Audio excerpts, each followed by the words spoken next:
The film opens at the 1994 American Music Awards with a woman dressed in black striding across the stage to the cheers of an enthusiastic crowd. She is Whitney Elizabeth Houston, year 1983, in New Jersey. Whitney tries to sing in the choir of her church, but her mother Sissy urges her to do better, even if she is hard on her daughter.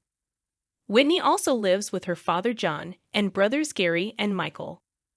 Sissy and John often argue loudly, prompting Whitney to spend time away from her brothers. Whitney later becomes friends with Robin Crawford.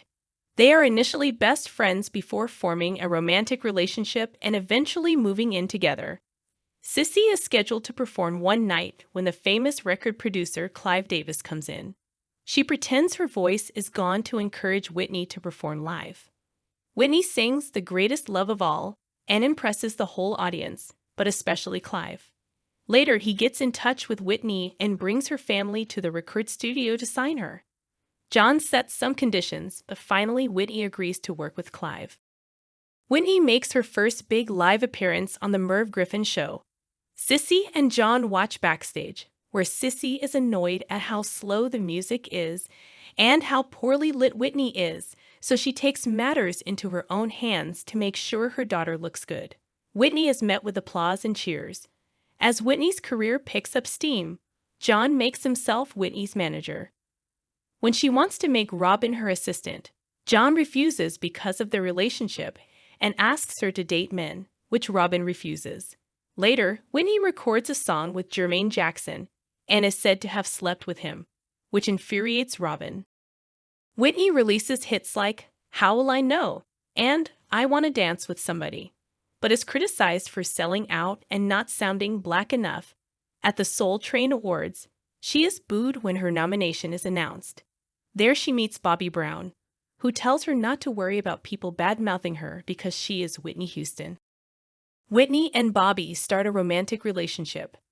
After a few months, Bobby proposes to Whitney, but he admits that his ex-girlfriend Kim got pregnant by him after an alcohol-related fling.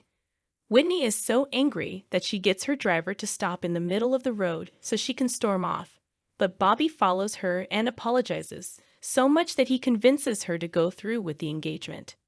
Whitney breaks the news to Robin that Oprah wants to interview Whitney. In 1991, Whitney sings the national anthem at the Super Bowl, which is seen by her family and audiences across the country and earns her incredible acclaim. Whitney develops an interest in acting. Clive finds a script for her, The Bodyguard, and asks her to postpone her wedding. She initially declines until she learns that the lead actor is Kevin Costner, who specifically requested her for the role of the famous singer. For the film, she records her own soulful version of Dolly Parton's I Will Always Love You. In 1994, she sings the song at a concert celebrating Nelson Mandela's release from prison. In the course of the sequence, her marriage with Bobby is shown, and she gives birth to her daughter, Bobby Christina. After going on tour, Whitney demands that she go home as soon as the tour is over so she can return to her family. She finds Bobby not at home and later learns that he has been hanging out with other women. They get into a loud argument when she tries to kick him out of the house, and he refuses, which makes Bobby Christina cry. Clive meets with Whitney because she has not released an album in the last 8 years, even though she has 7 major songs out. Later, she confronts John about how he handles her finances and shuts him out of her life. She begins to let her sister-in-law, Pat, manage her affairs. Later, when John is on his deathbed, Whitney visits him, but they have one last argument, and she declares she is no longer his little princess. After John dies, Whitney is absent from his funeral. Later, Whitney falls into a drug addiction that gets so bad that it affects her vocal range and leads to a disastrous concert performance. When she brings Bobby Christina to Clive, he urges her to go to rehab. Whitney does so and has to leave Bobby Christina in tears. In 2009, Whitney meets Bobby one last time to tell him that she is divorcing him. She continues to work on her music and maintain her relationship with Bobby Christina.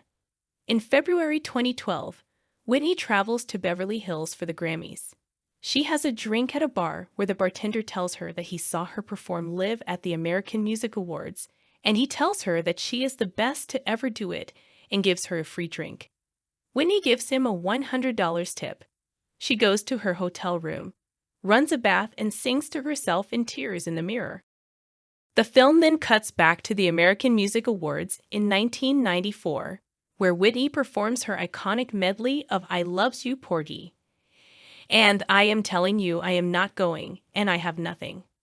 While footage of the real Whitney Houston is played, the closing text states that she died on February 11, year 2012, as a result of drug poisoning from drowning in a bathtub.